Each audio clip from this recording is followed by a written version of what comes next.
When the gods first made the world, they populated it with nothing but dumb beasts. The animals who could not speak, who could not think. But after a while, the gods grew bored, and they brought into being the first beasts that could think. And they were the dragons. And for untold eons, the dragons had domain over the world. And they are the dragons that we know now, the chromatic and the metallic. They divided the world up, and they did their dragon machinations and politicking and creating alliances and deceits and warfare. And over time, things settled down to a certain level of equilibrium. But then the gods decided to make things a little more interesting and brought the first hominids into the world.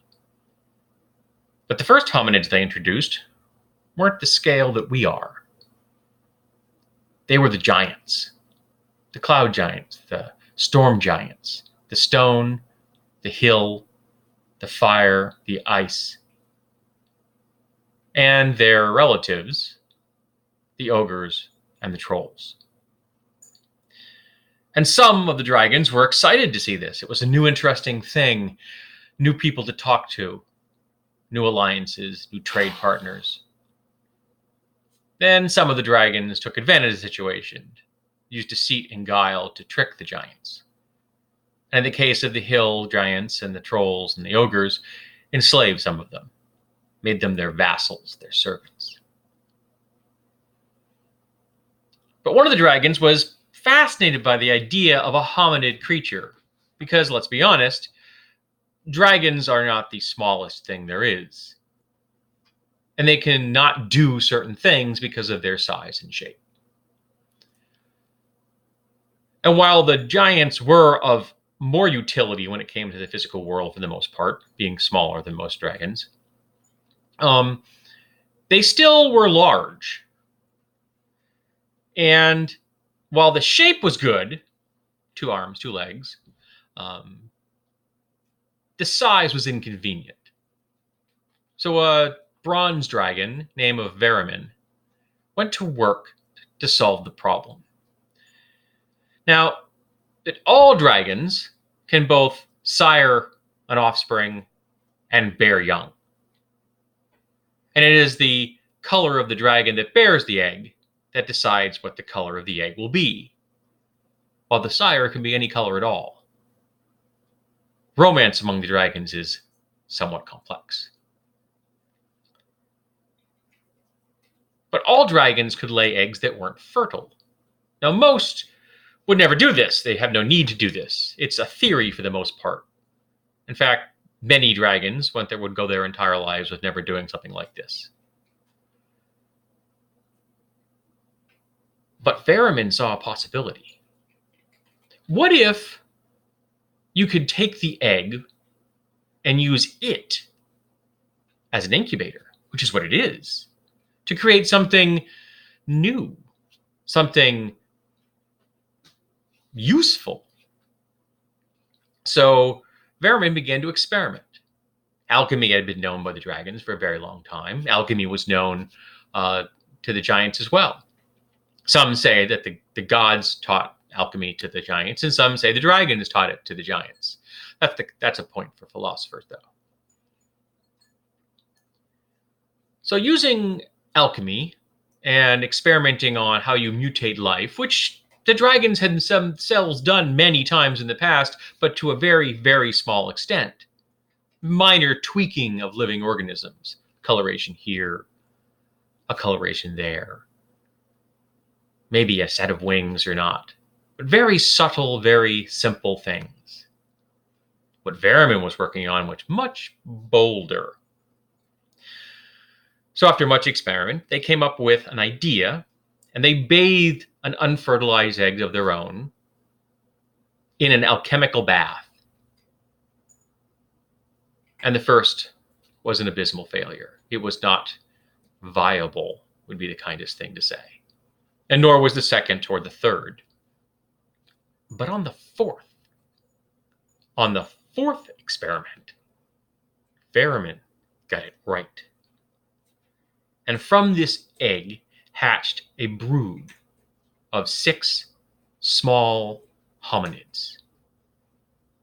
Very small, the size that we know halflings and gnomes to be.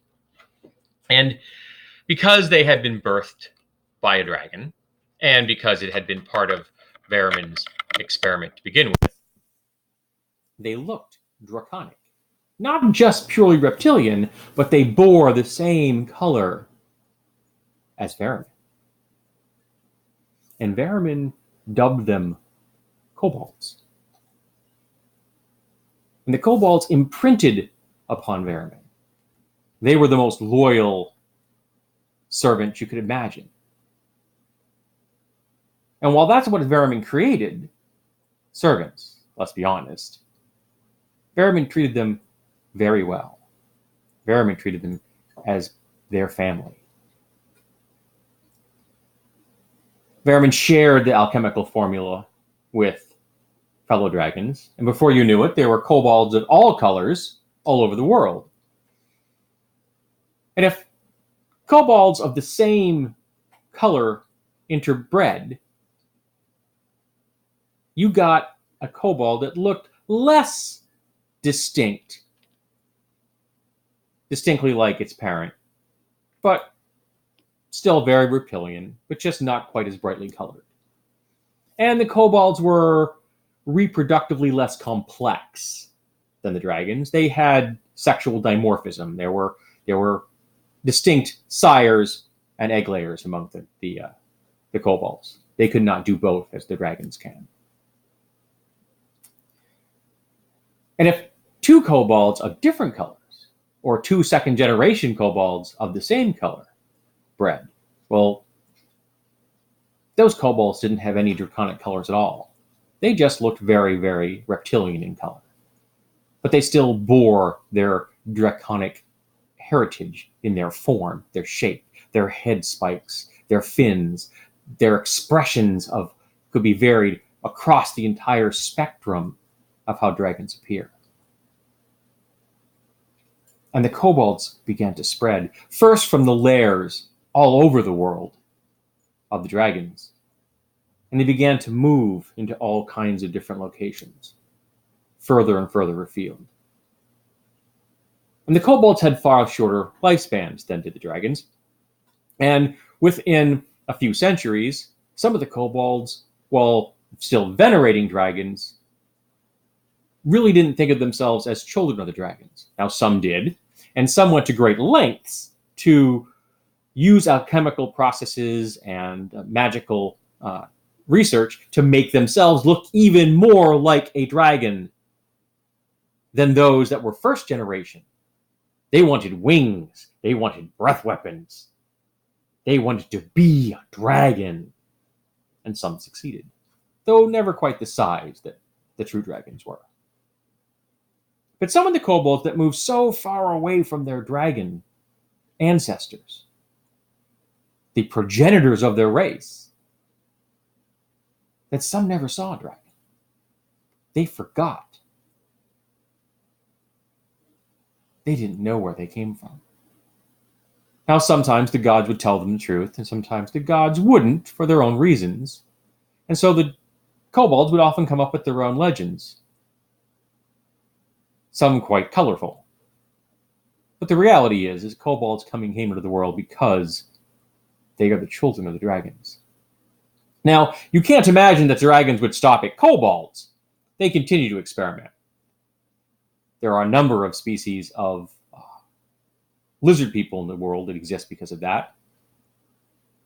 Tortoise people, the gripilli, the frog people, are all out of this experimentation as well.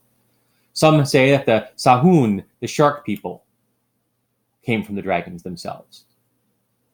But the sahun deny this. And some of these creatures experimented and created their next generation of mutations from the world around them.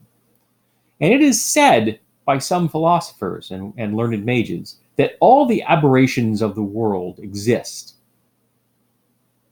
because the dragons started experimenting and created the kobolds.